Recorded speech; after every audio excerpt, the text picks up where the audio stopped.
Good day, creative spirit, and welcome. We'll start our session today in Voices United, number 703. In the bulb, there is a flower because, well, spring is only a few days away. So what better way to start the session today with a little spring in our minds? In the bulb, there is a flower.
We're going to switch to more voices. Number 79. Spirit, open my heart.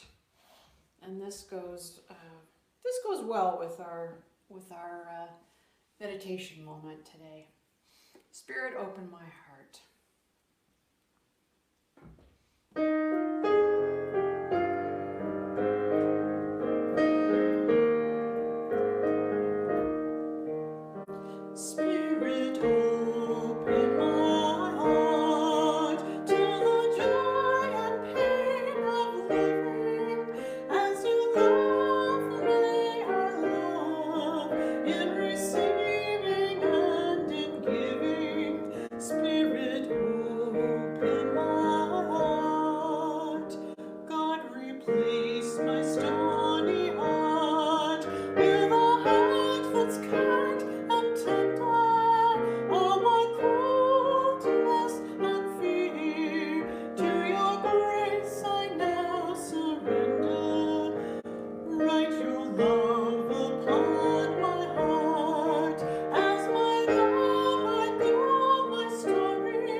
Today's reading comes from the Seeking Aliveness, which is the sort of daily meditations version of We Make the Road by Walking by Brian D. MacLaren.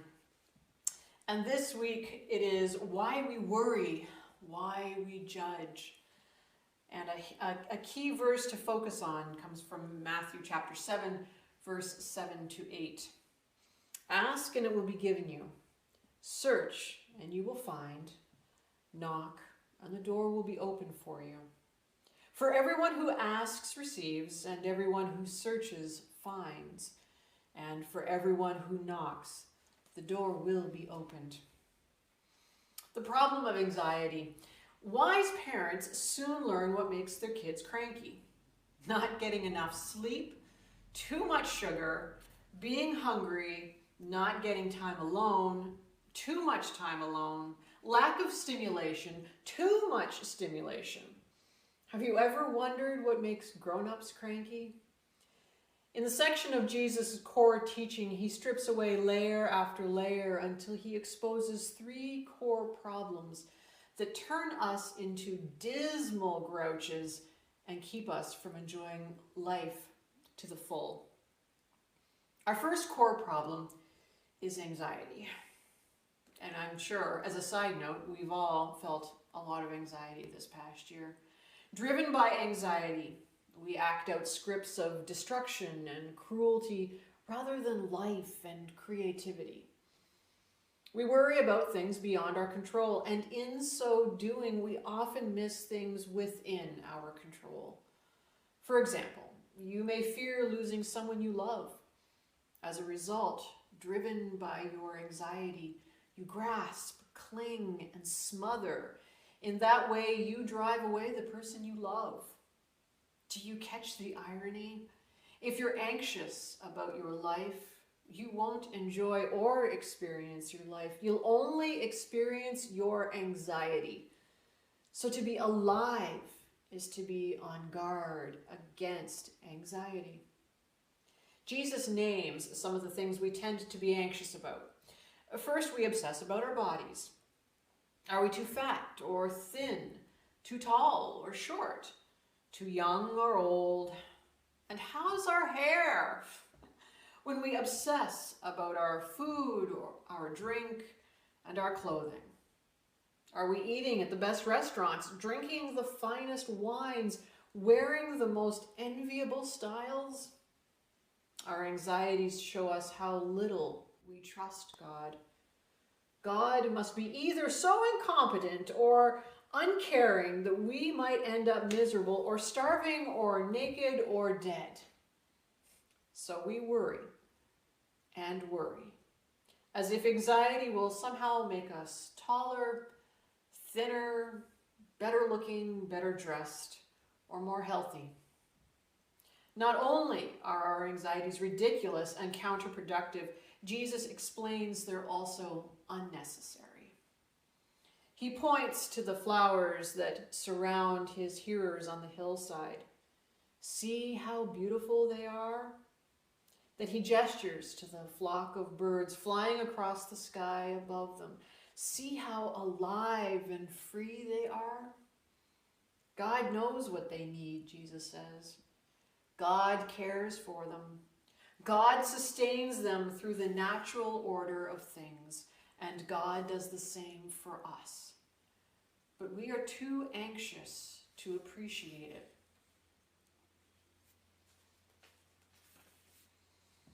Learning from the songbirds and the wildflowers, Jesus advocates the opposite of an anxiety-driven system. He describes a faith-sustained system that he calls God's kingdom and justice. He makes this staggering promise. If we seek God's kingdom and justice first, everything we truly need, financially, physically, or socially, will be given to us. His promise makes sense. When we each focus anxiously on our own individual well-being without concern for our neighbor, we enter into rivalry and everyone is worse off. But when we learn from the songbirds and wildflowers to live by faith in God's abundance, we collaborate and share. We watch out for each other rather than compete with each other. We bless each other rather than oppress each other. We desire what God desires, for all to be safe, for all to be truly alive. So we work for the common good. When that happens, it's easy to see how everyone will be better off. Contagious aliveness will spread across the land. So a couple things to think about. Whenever you notice a songbird or a flower, remind yourself of God's abundance for all. And again, when you see any bird, keep your eyes open for them. Whenever you see or hear one, remind yourself of Jesus' teaching about anxiety. Let us pray.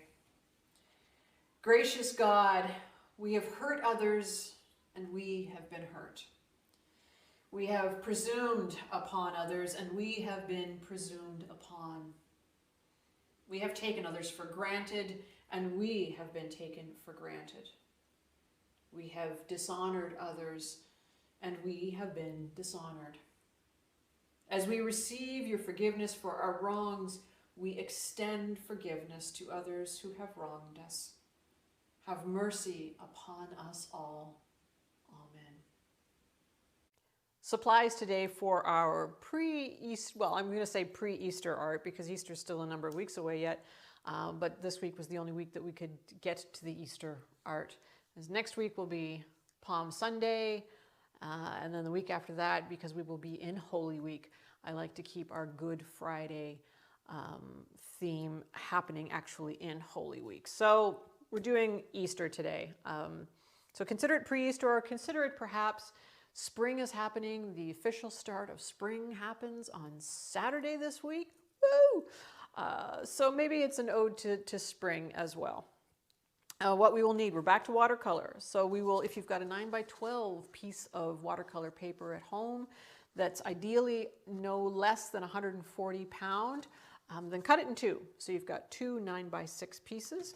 If you happen to have any extra at home as well then, or then at this point even maybe some cardstock or just even regular, whatever heaviest paper that you might have, white paper. And this will be for testing some colors, and I'll get into that in a bit later. So just whatever sizes you happen to have. I've got watercolor, I've got watercolor apparently all over the place. I've got watercolor in the tubes. And you can, if you've got your watercolor in pans or if it's liquid, whichever is good.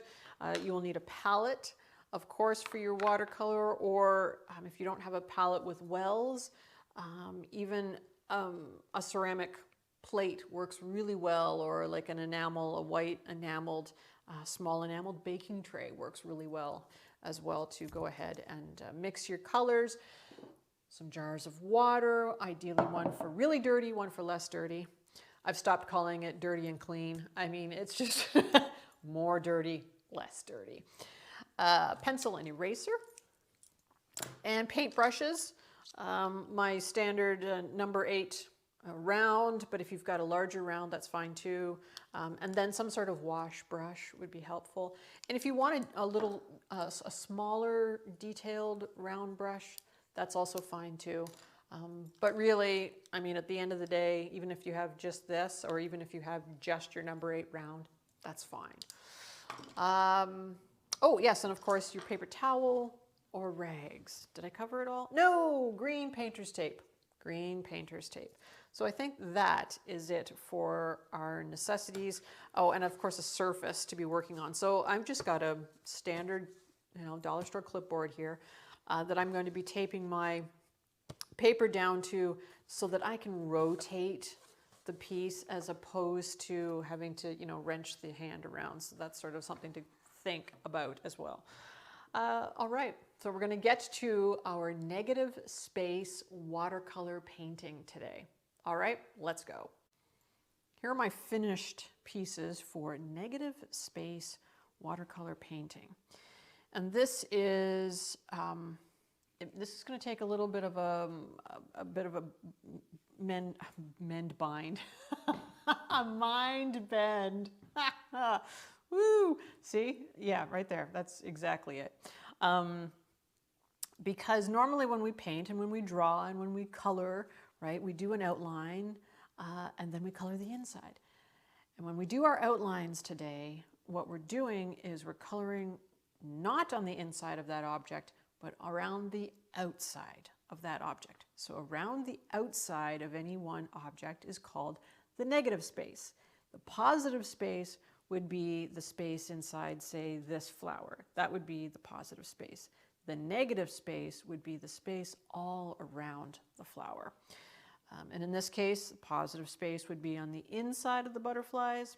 The negative space would be on the outside of the outline of the butterfly. So first things first, let's go ahead and I'm going to tape down. So you've got your watercolors, you've got your brushes.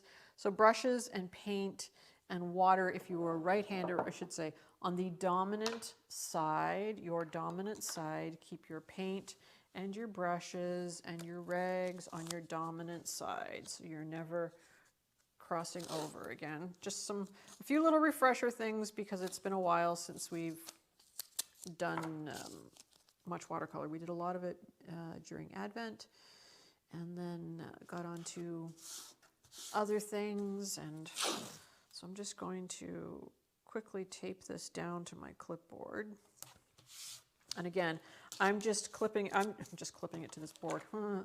I'm just using a clipboard so that I can continue to spin the piece around and not have to lift the tape up. One of the things I found too while I was doing the example that I had, so let me just reach across here for a second. This piece, you'll notice how thin the border is on it.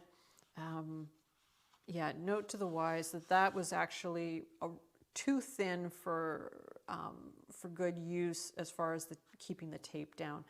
Once you add a lot of water and then you take the hair dryer to it to dry it, and then you add more water and take the hair dryer to it and dry it, all that kind of thing, the tape lifts up a lot. So you're constantly repressing it down. Each of these, you'll see how warped this paper is along the edge. And so each one of these little spots, the tape was starting to lift. And though you can't see it on the page because I was constantly having to push it back down.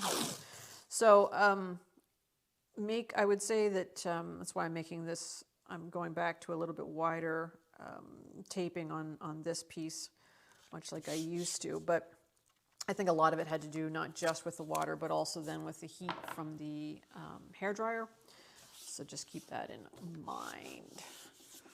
I think for an easy start, instead of trying to go, the root of this right away, yeah, no. Though I have emailed to you, you do have the directions for how to, a simple, how to draw a lily, like a really basic lily. And that's fine, that's good. And also I emailed, there was a PDF of how to draw a butterfly.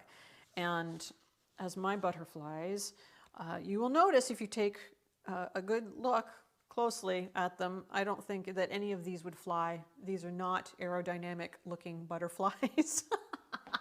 But that's okay, because as we all know and love, it is not about the exactness and the perfectness, right? It is about the process. But if some really want to, instead of trying to freehand and having things end up looking like bow ties instead of butterflies, thank goodness they both start with B. Yeah, then you've got that PDF. The first piece, we're just going to get used to this process of negative painting, because the number of times that on those other pieces that when I did the outline with my paintbrush or my water, as soon as I put color in it, I started coloring in. So, well, I should have sung, we should have done the hymn, My Love Colors Outside the Lines, because today is very much about working outside the lines, not on the inside, not the positive space, the negative space on the outside. Okay, let's use an egg shape or a circle. If you're still not comfortable with like sort of an egg shape, then go ahead with just circles. And I think I am going to, there are two ways that this can be done, which I think I outlined in that PDF example of this piece. And that is that you can either do a full wash, drop color in, dry it, and then start sketching in your first layer of shapes. Or you can go in, just add water, a water outline, or sketch it on the clean paper, do a water outline and start dropping in your water there, and then using a more of a watered down brush to pull the color away from the object. So you can try both. You know, this is a piece to try both on. So let's try just, I will draw a bit, and you may not see this on camera, but I will draw an egg shape, or at least I'm going to hope that I'm sort of drawing an egg shape. Yeah, kind of. It's kind of an egg shape. And again, you want to do this lightly, right? Because you don't want to do it so heavily that you're going to still see the lines underneath of it. Lines can be erased when they're on top of paint. Lines underneath of paint can't be erased. So just bear that in mind. And I think maybe, do I want a partial one here? A big partial one. Sure, why not? That looks more like a stone.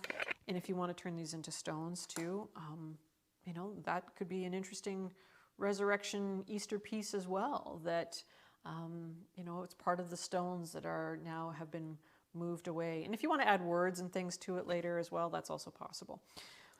But okay, so I'm going to dip my brush in my water. I'll just move this paint aside here for a second. And again, I have 2 jars of water, one very dirty. So when I've got paint that in my brush, I want to rinse it there, get the extra water off, and then put it in your clean jar again, give another rinse, extra water off, and then with your rag to the side, just, you know, gentle pressing and rolling your round brush, and then you're good to go. All right. So let's start with, I'm starting with dry. So this is, I'm going to, oh no, I'm going to take some some water, and I'm just going to go around the outside.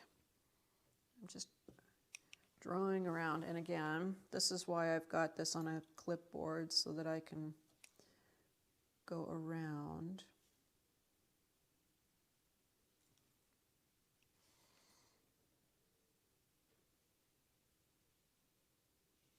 Okay. And then I'm going to, and we're starting with light colors, right? Watercolor, part of the reason why you do this negative space painting is because unlike acrylic paint where you can put light colors on top of dark colors, you can't do that in watercolor.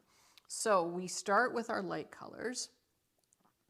So I'm going to just go in with some yellow. And you'll notice that the paint just follows where the water is, right?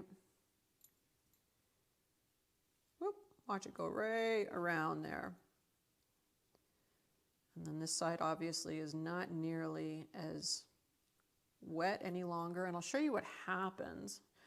Part of the reason you want to keep your paper wet while you're doing this is because you don't want those hard edges. So once you've done that, then we just rinse out the color a bit, and then just start pulling, adding a little more. I've got some obviously extra bits of color for some reason. A little more water in your brush, and then just pulling it away, pulling, well, a little more water.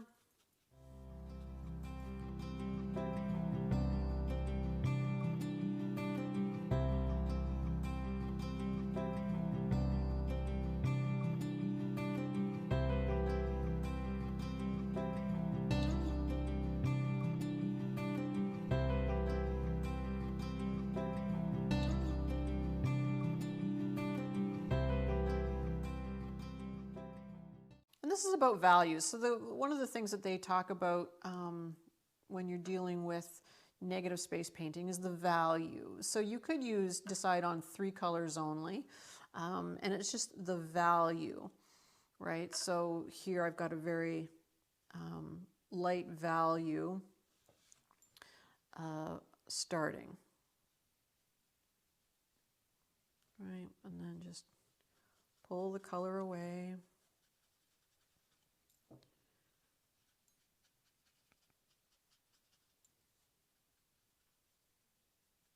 Pulling the color away. Now, when you think about your colors, and this is why we have a test piece, and this is part of sort of the idea about wanting, you know, how much of the paper do you want wet? For starters, you're going to get these hard lines, and let me lift the board up a bit here. You can see that there's these harder lines versus actually flowing and melding. Now you can get these to mix more by just adding a little more water and running your brush in, and that will sort of soften those lines. But then you also run into the danger of creating mud, right? So warms and cools together will give you, that's just an easy rule to follow if you're not fully aware of your color theory, that cools and warms generally will give you mud. So stick with either your warms or your cools. That's just a really a good general rule of thumb. So I'm just adding some water now to the rest of the paper. And if you have a larger brush, that's great. You could go through and use that. And now I'm just going to run some water around.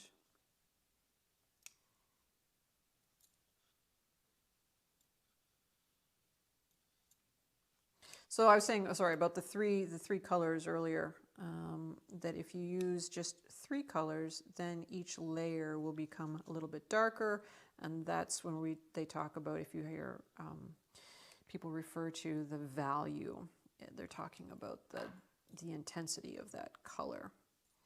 And you'll notice, right, so when I followed the egg around, the water is just going, it's not going on the inside of the egg, it's just working its way, follows it right around the edge. Ah, the beauty of watercolor like that. That's fun. And you know what? I'm just going to give a little dab of purple in here because I can. Because we're just looking to see what's happening here. Okay? And then just clean that out of the brush a bit. Again, in the clean water, roll it, and then I'm just going to sort of pull it away.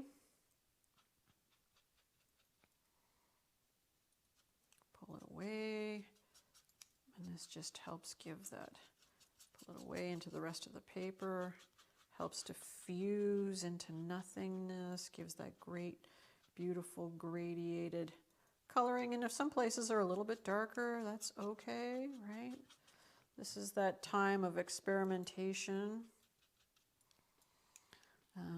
Now we've got a spot up here. I'm going to add a little more blue up here. There aren't any eggs in this section up here, so I'm just going to add a little lighter blue just because, whoops, okay, or a little more than I anticipated. A little more water, just move it around, move it around.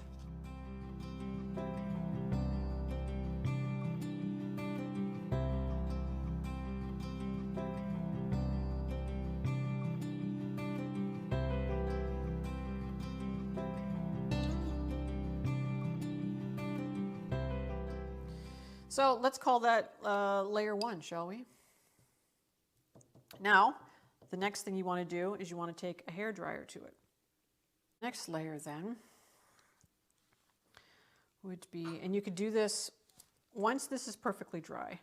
Now I'm going to tell you, I'm going to make an admission here that I don't have my hairdryer with me. I forgot it at home. And so this is not 100% dry. When you know your paper is dry, it will no longer be cool to the touch. Okay, so that's one way of knowing for sure. If it were perfectly dry, then you could go ahead with your water if you knew exactly where you wanted your next bunch of eggs. I'm just going to go ahead and lightly trace again. So now the next layer, so we're going to overlap these, okay? Let's see, maybe I'll do one and just lightly. Well, that didn't. So now I will show you actually erasing. Now if you have what they call a kneaded eraser, it's a special art eraser that doesn't, that's far easier on the surface of the paper. These erasers can be a little hard on the texture of the paper. So that's, if you're wondering, okay, that's a bit better. And then maybe a smaller one coming out of here. And you can sort of think about too where you're, you know, if there's interesting color somewhere that you like, that you're like, oh, well, I really want to, you know, show part of that color. So then we'll make sure that that pattern is in it somewhere. And then let's see, maybe another one there. So now we've done, and I'm doing odd numbers, right? Sort of that flower arranging kind of thing, to go with the odd numbers as opposed to the even numbers. It doesn't have to be that way. It's just a good and sort of safe kind of place to be in.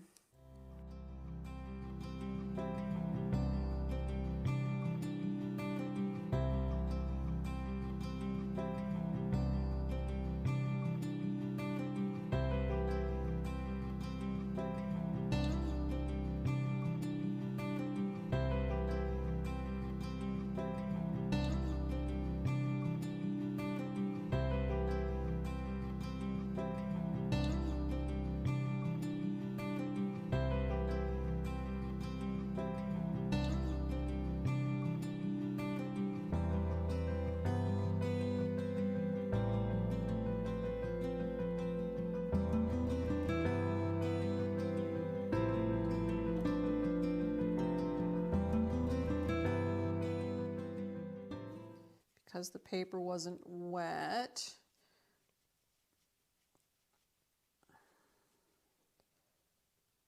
because I didn't re-wet the paper, I should say.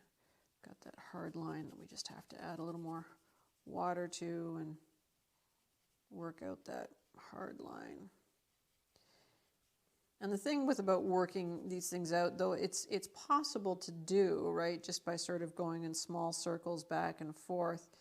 The thing is, when you're doing, that I have found with the negative space painting, because we're going over it so many times, and because we don't have, like, you know, 100% cotton, or at least I don't have 100% cotton paper here, then what I'm dealing with is the potential for lifting the fibers up in the paper. Right, so that's one of the only issues there. Okay, now again we're going to let that dry. All right, so that next layer is dry, and then you can go ahead and sketch in where you want your next.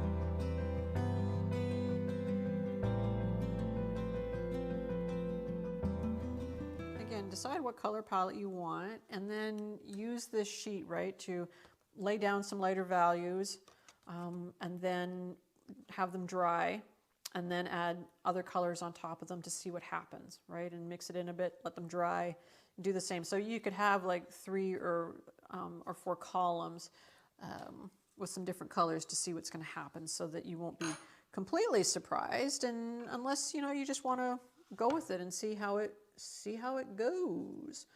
I could have sworn that there was another.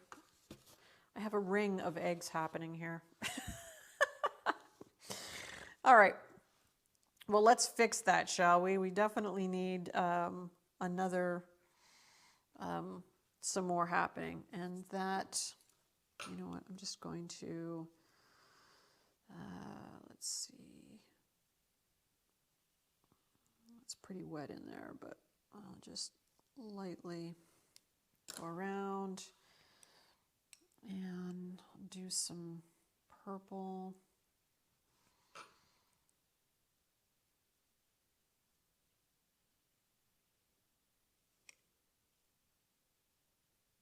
And you can see right there that that was definitely too wet, because the water's diffusing, the color's diffusing already, but that's okay.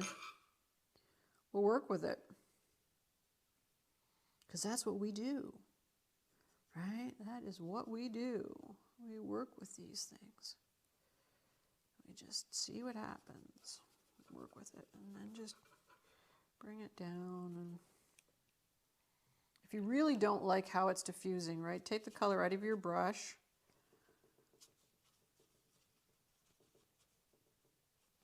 And then lift some of that color back up, right? You can just do that in reverse, right? Get some of that color back out of there. Dry off your brush a bit, so it's sort of, you can mix it in here, and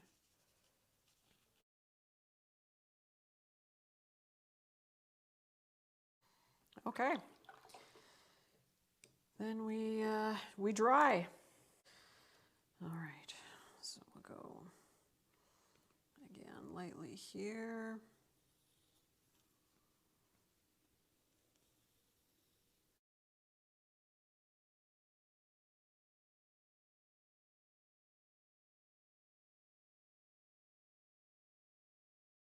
I think I'm gonna go maybe super dark with the purple. So stick within the same color, but just do the much darker, deeper value.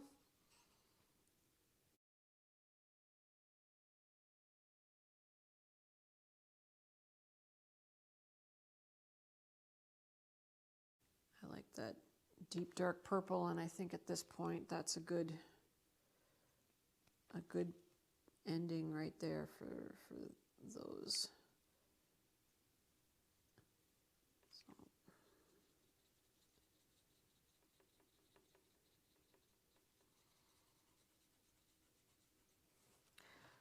Like really you could go just three, like I said, 3 colors before, right? And so you do a whole lot of them on the first layer, and then you add a wash to those, and then you, or a glaze, go around them, add your next layer, so that you're only working with 3 colors or maybe 4 colors instead of this sort of constant shift. That would be fine.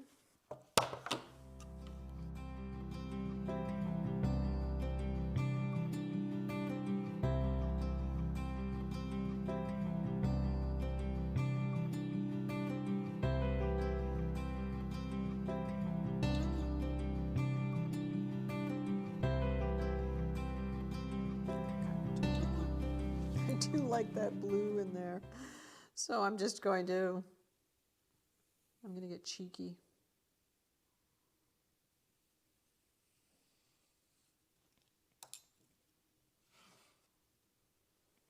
Oh, but that was through part of an egg I already, Okay, I'm gonna have to work through that, because I've sort of added a line where I didn't anticipate. I had another egg already drawn out. I got overzealous.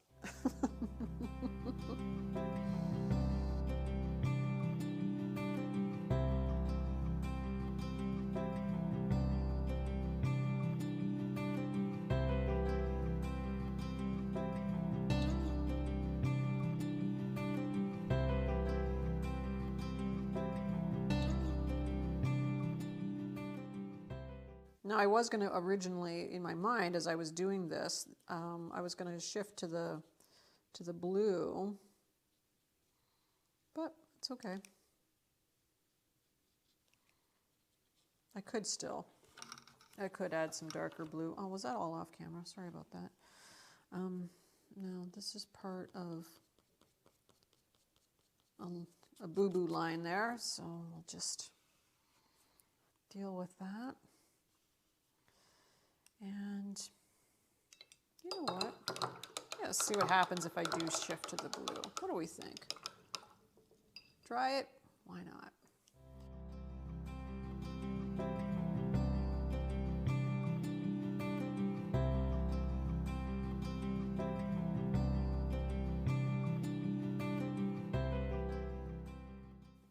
Now this is not certainly, you know,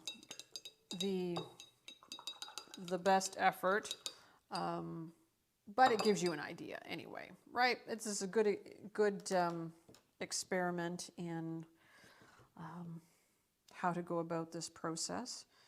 And you could even, once that was dry, you could even eke out a couple more in there in the dark, and then actually add blue on top of it and see where it takes you from there.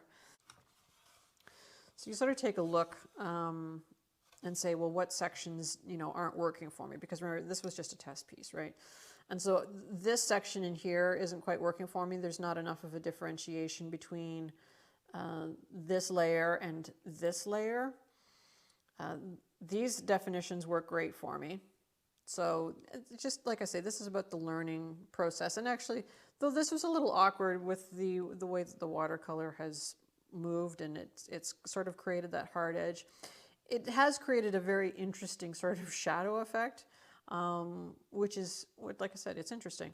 The nice thing about with negative painting is that if you're somebody who tries to maintain some sort of light source when you're doing your paintings in whether they're watercolor or whether they're, you know, whichever medium you happen to choose, you don't have to worry about a light source with negative painting, right? Because it is about the values happening layer upon layer upon layer. So it's the light is not coming from any one specific direction. And then once you're done and happy with that, however that might be going for you, then if you don't like how stark white these are and you want to add a little positive painting to them, then by all means, this would be a time that you could add you know, watercolor to them, or you could take some markers and decorate them, you know. And having just the ones on the top decorated is kind of a neat perspective. It makes those definitely stand out even more. Yeah, taking Sharpie markers, taking glitter glue, taking acrylic paint if you had it, glitter pens, oh, gel pens. Gel pens would be great to add a little pattern to them, or just some striping. Whoops, that was still wet. Whatever you might like. Maybe some dots, right? Just adding a few little watercolor dots on it. Give it some thought. But that right there would be your test piece. And again, your smaller piece here, I would go ahead and I would do, even before you started, and we should have covered this before, but you know, that's just how it goes. That's how we roll around here. Think about, you know, what colors you might want, and if you were to, you know, draw it out, pull the color out, and then let that dry, and then if you had, you know, the lighter blue, a lighter blue wash, whatever blue you might have, and then let that dry. And then, oh, we didn't even get to the green either. You know, maybe you've got some green and you add the green, add some water to your paper, and then drop the green in, right? Whoa, look at it go. And then let that dry. Or don't let it dry, and if you want to add purple and thinking, well, how is the purple going to react in it? You know, is it going to get muddy? Is it not?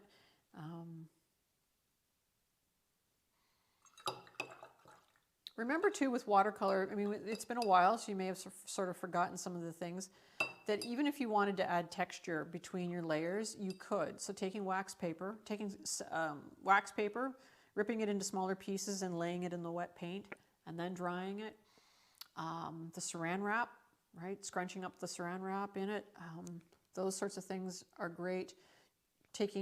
When you drop your watercolor in, just dropping water in, right? Creates movement within the end spots. See how the paint is moving in there. So it's up to you if that's something else you want to do. But you'll notice down here, right? What's it doing? So you're like, oh, well, it's kind of making gray. Well, gray might be okay.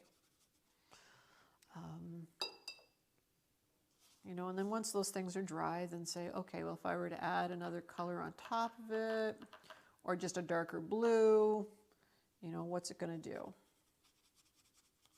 How is it going to look?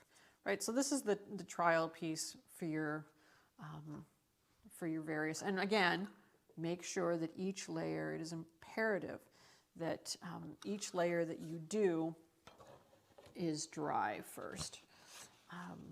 And so that these pieces, and then don't forget to sign your artwork too, please. Take pride in it, you know. You've put that heart and soul, you've spent that time, you've focused yourself, you've asked God to be present and to go ahead and create like this. I know that the hairdryer, blowing with the hairdryer can be a little distractive, or I should say distracting, but in this particular case, it really doesn't take long to dry a small piece of paper like this. So just again, don't get the nozzle. If you've got pools of water happening on your piece, don't get the nozzle so close to your piece that it moves, unless that's what you're looking to do, right? Because it will blow the paint away and it'll move it and it'll be all, it might not be what you intended.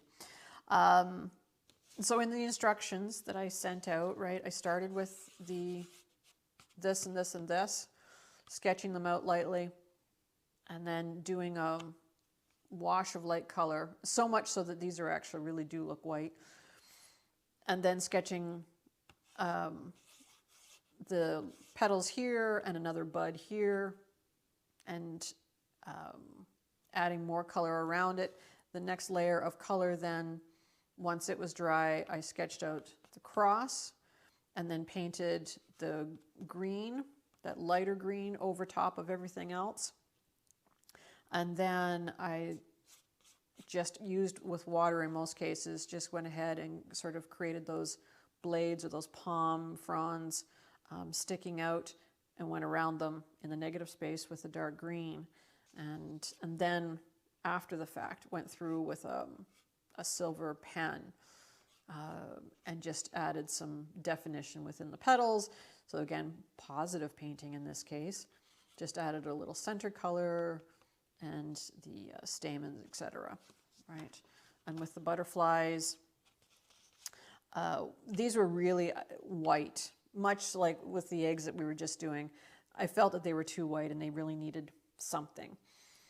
And because there wasn't any definition on the body, I just took a pencil and, mind you, it wasn't a mechanical pencil, it was a regular lead pencil.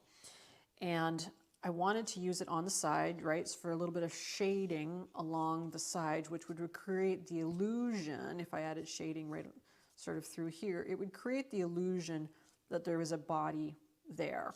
Because I had in a lot of cases, right, a head and actually there's no indication which is the head or which is the butt in this particular case, but the body is a little more obvious because I added the shading. Side of the pencil. If the side is becoming it doesn't have a nice flat edge to give you that sort of smoother shading effect, take your pencil, take a scrap piece of paper, and just run the pencil back and forth, back and forth, back and forth to sort of flatten and soften that lead a bit. And then just do a little side to side there. Take your finger, smooth out the pencil, and it will give you a shadow effect, which then creates the body.